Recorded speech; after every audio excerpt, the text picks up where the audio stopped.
isn't a place, with all due respect, like Iraq or Afghanistan, that has seen conflict raging for decades. And this is not a developing third world nation. This is Europe. These are Christians, they're white. European people with blue eyes and blonde hair being killed.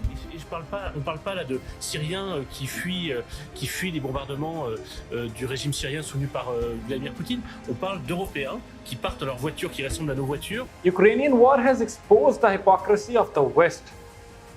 Be it Western media, Western countries or Western leaders.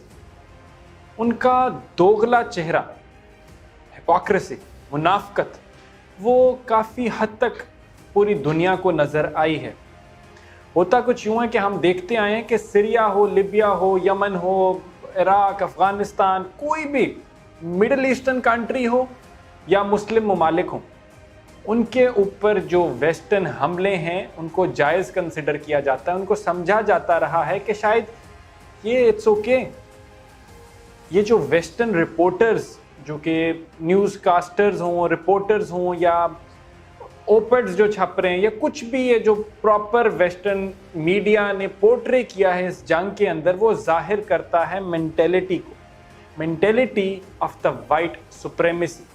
Why do you think कि वो इतना openly ये बोल रहे हैं कि यार it's okay कि अगर ये सब कुछ इराक और अफगानिस्तान में हो रहा था, एंड इट्स नॉट ओके कि अगर ये यूक्रेन में हो रहा है? वाई डू यू थिंक कि ये सारी बातें आ रही हैं? इट्स बिकॉज कि जो सदियों से चीज़ चलती आ रही थी वो अभी भी वहीं पे मौजूद है। They think they are superior just because of their skin. Well, that's disappointing.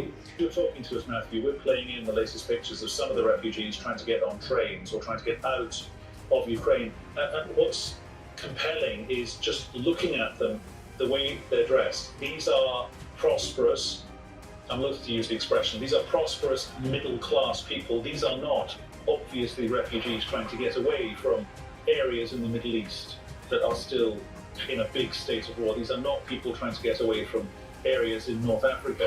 They look like any European family that you would live next door to. Refugees की बात करते हैं सबसे पहले। मिलियंस हमने देखा है कि जितनी भी वॉर्स हुई हैं, जितने भी अटैक हुए हैं मिडिल ईस्टर्न कंट्रीज के अंदर, वहाँ से रेफ्यूजीज आते रहे और उनको सेफ हेवन जो प्रोवाइड करना था वो नहीं मिला। यूक्रेन की अगर मैं सिर्फ बात करूं तो यहाँ से भी बहुत ज़्यादा पोलिश नेशनल्स जो कि यूक्रेन के साथ जिनका बॉर्डरिंग जो कंट्री है, उन्होंने सबको बड़े ओपन आर्म से वेलकम किया, लेकिन जिनका कलर थोड़ा सा डार्क है उनके लिए उनके दरवाजे बंद हो गए। Why is that the case? इसके अंदर जो कि स्टेटमेंट भी आई अफ्रीकन यूनियन काउंसिल की तरफ से, that was very strong. Why is this the case? Why is it happening? And obviously होना भी ऐसा ही चाहिए कि जस्ट बिकॉज के उनका कलर जो है वो थोड़ा सा डार्क है, they can not be termed as refugees, they can not be considered safe. And this is not a developing third world nation. This is Europe. These are Christians, they're white. European people with blue eyes and blonde hair being killed. European history की वो लोग बात करते हैं। वो लोग कहते हैं कि यार इट्स ओके कि अगर जो जंगें अफगानिस्तान में होती रही, इराक के अंदर जो हम बमबारी करते रहे, दैट वाज ओके। जो सीरिया में होता रहा, जो हर हफ्ते इजराइल बॉम्ब्स फेंकता रहा सीरियंस के ऊपर, वो दैट्स ओके, दैट्स फाइन, वो चलता है।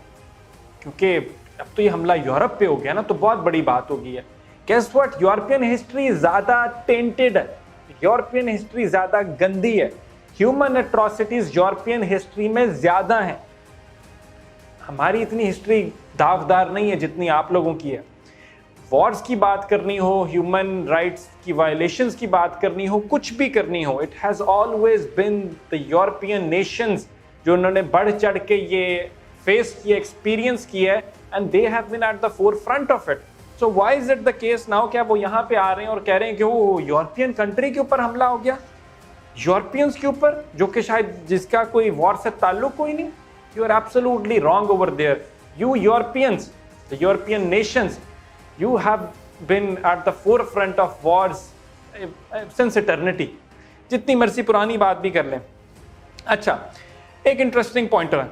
यूक्रेनियन डिफेंस मिनिस्ट्री ने ओपनली, बड़ा अपने ट्विटर अकाउंट के थ्रू बताने की कोशिश की अपने यूक्रेनियन नेशनल्स को कि आप मोलोटोव कॉकटेल्स कैसे बनाते हैं, प्रॉपर तरीका बताया, वीडियो बनाई, फुटेज दिया, सब कुछ बताया।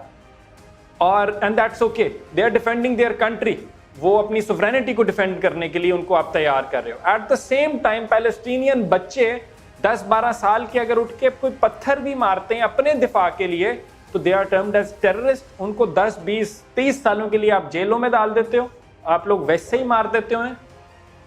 Hypocrisy once again. फीफा की हम बात करते हैं। फीफा ने तमाम रशियन टीम्स को, क्लब्स को पार्टिसिपेट करने से मना कर दिया। जो फुटबॉल स्टेडियम्स हैं वहां पे एंटी प्यूटन स्लोगन्स को हमने देखा डिस्प्ले किया गया।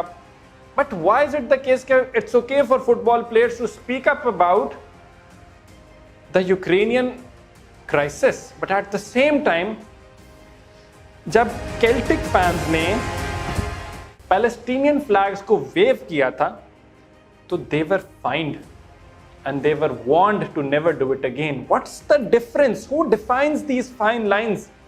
कि एक का जो अपने मुल्क का दिफा जो है वो they are termed as heroes, at the same time दूसरे का जो अपने मुल्क के लिए दिफा है that is termed as terrorism.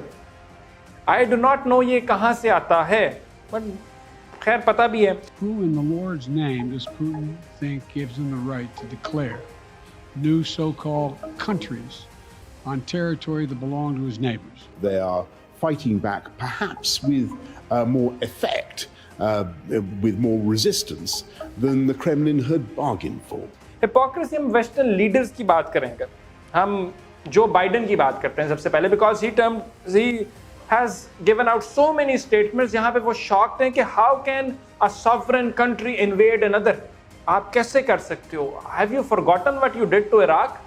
What you did to Afghanistan? 20 साल आपने वहां पे कुछ छोड़ा नहीं है, एंड पे आप भाग गए हो वहां से मार खा के, but you have acted as if पता नहीं क्या। Obama was the one who gave the orders अपने दौर के अंदर, टेन्योर्स के अंदर, के मिलियंस इफेक्ट हुए उससे, मिलियंस की जाने गई, एंड वो अब यहाँ पे स्टेटमेंट्स दे रहे हैं कि as if जो रशिया के ऊपर है बहुत ज़्यादा आपको सैंक्शंस लगानी होगी। आपने बड़ा ओपनली इजराइल को सपोर्ट किया, हमेशा इजरायली स्टांस को रखा, इजरायली जो एट्रोसिटीज चलती हैं जो कि पैलेस्टीनियंस के साथ होता रहा, that's okay for you, but it's not okay when it happens in Ukraine. Let me just make one thing very clear, that we are not at all in favor of war. We do not agree with what is happening in Ukraine. But our point is कि जब same चीज़ जो है किसी और मुल्क में होती है, किसी मुसलमान मुल्क में होती है, किसी मिडिल ईस्टर्न कंट्री में होती है, किसी अफ्रीकन मुल्क में होती है, तो why do you consider it to be normal? Why do you think कि वो लोग they can easily be discarded? That's the point behind it. They cannot, and it should never be the case. So concluding it, the Western media, Western leaders and Western countries have lived up to their reputation of being hypocrites, as they have always been, and European nations know that your history is much tainted than ours.